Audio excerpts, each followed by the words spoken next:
It's beginning to look a lot like Christmas. Sing it with me, family.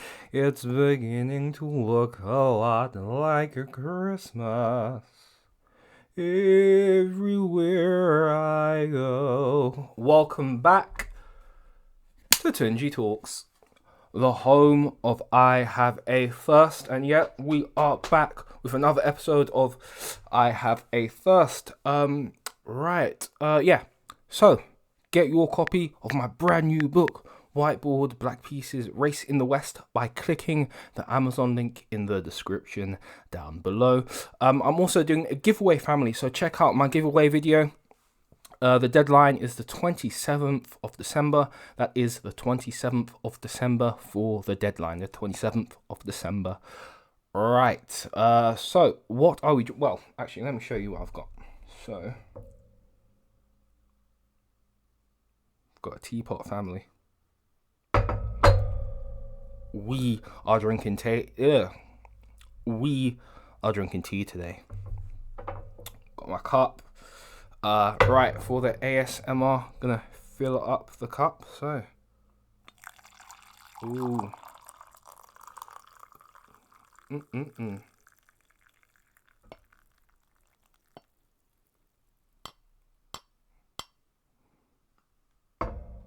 Lovely. Ooh, got some ginger tea here. Just put that off to the side, it's quite hot. Maybe let's take a little sip. Yeah, it's a bit hot. We'll let that cool down a little bit. Right, so let's get stuck in. Let's talk. Let's chop it up, family. Let's talk. Let's chop it up. Right. Ooh. So yeah. So end of term 1 at school. Ooh, what a crazy term.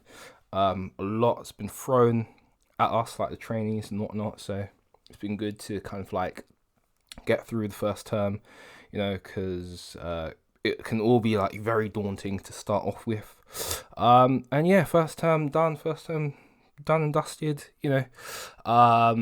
it's challenging. Like, we've been like really fortunate at my school in that, coming back to like a full school kind of like timetable. So beforehand, everyone was like in bubbles and whatnot, and the kids couldn't like mix with other year groups. So everyone's just come back together. Everyone's been able to mix and whatnot. But the last week or so, things got a bit crazy. Masks being like brought back in and all that kind of stuff. And yeah. But yeah, let's see what the new year brings. Hopefully we'll be able to go back to school. But there's reports in a minute, schools might not be able to open when they thought they would. They might have to push it back a week or so. But let's just wait and see what happens there. So I've managed to go out to a lovely dinner recently. Lovely dinner. Talking. Then, the issue of kind of like money got brought up, but money in the sense of life insurance got brought up, and that conversation, we began that kind of like conversation. And black people in general, we usually don't like talk money like that in terms of thinking about like the next kind of like generation. And I think it's important that we have these debates. We talk about money, and not just thinking about like blowing it quickly and being in debt and all that kind of stuff, and making our money work for us. That's a conversation that we need to have. All people for sure, but definitely for the most part in the black community, we need to have that discussion. Recently I've been reading this book by Richard Kiyosaki. You've probably heard of the title. You might not be aware of the author's name, Richard Kiyosaki, but he's the one who wrote the Rich Dad, Poor Dad kind of like book series. And if you have not read that book, please get it. Or if you don't have time to read the book, definitely check out like the audio version of Rich Dad, Poor Dad. It is a great book, fabulous book. And I recently came across this guy called Grant Cardone. He's a billionaire, but his story it's incredible. And he's, how some people can be like, when they get money, like people ask them like, oh, how did you get your money? And people can be like coy with it. It's like, oh yeah, don't really want to talk money, you know. People can be like stingy with their knowledge, greedy with their knowledge. Whereas Grant Cardone's kind of like, he's an open book, and like if he also has like a YouTube channel, and he's written kind of like multiple books as well. And I'll definitely encourage you to check out Grant Cardone. He's like an open book. He talks about how he got his money, and you know he didn't come from money, like he hit rock bottom. Won't go like too much into his story, but definitely check out like Grant Cardone's story. It's a incredible, great story.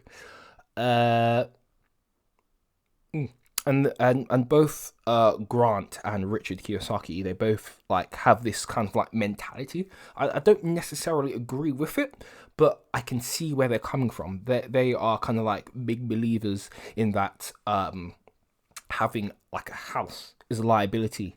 Um, and their reason being is that takes money out of your pocket rather than putting money back in to your pocket.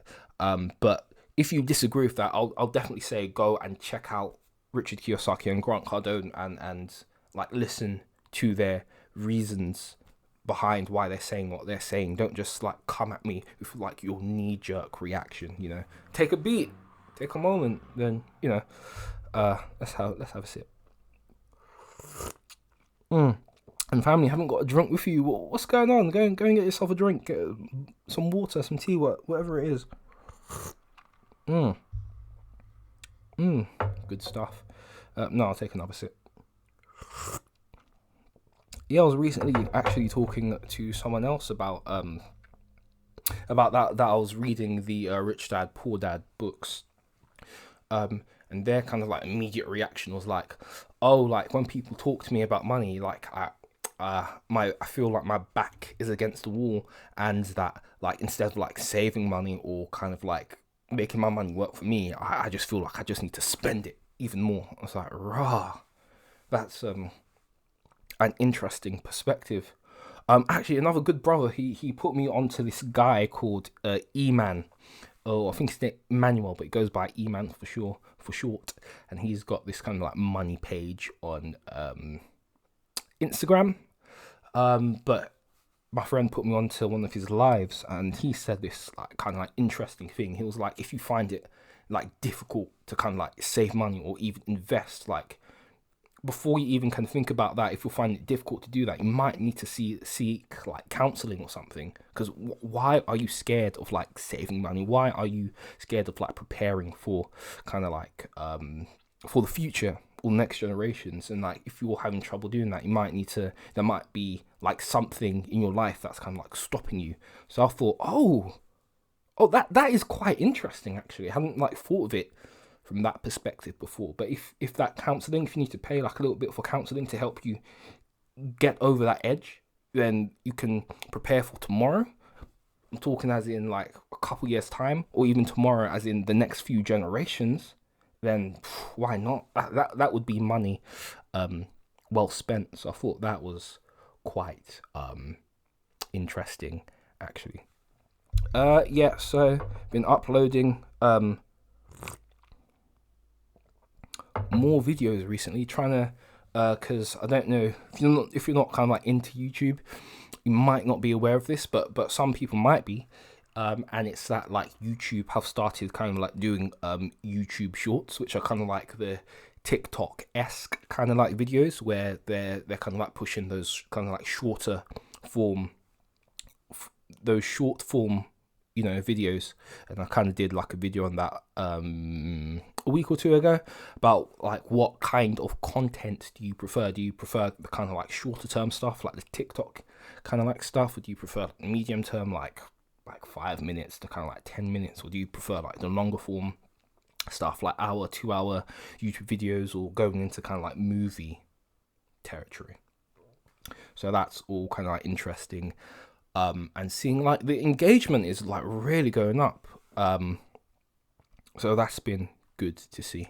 I can't forget, I need to shout out the people who listen to the tunjitalks podcast listeners. So I use my main platform for podcasting is this platform called Anchor, and Anchor is owned by Spotify.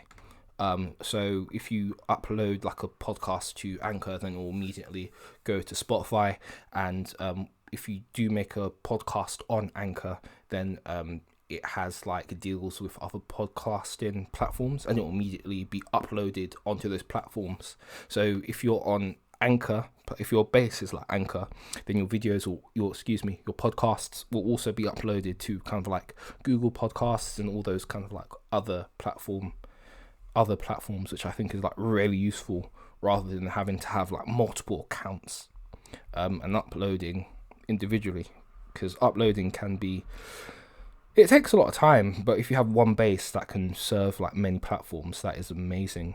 Right, so let me shout out the wonderful people of the world. Yeah, the podcast is worldwide. I've actually posted the breakdown on Instagram before, so go on Instagram at tunji_storytime. You can see the breakdown.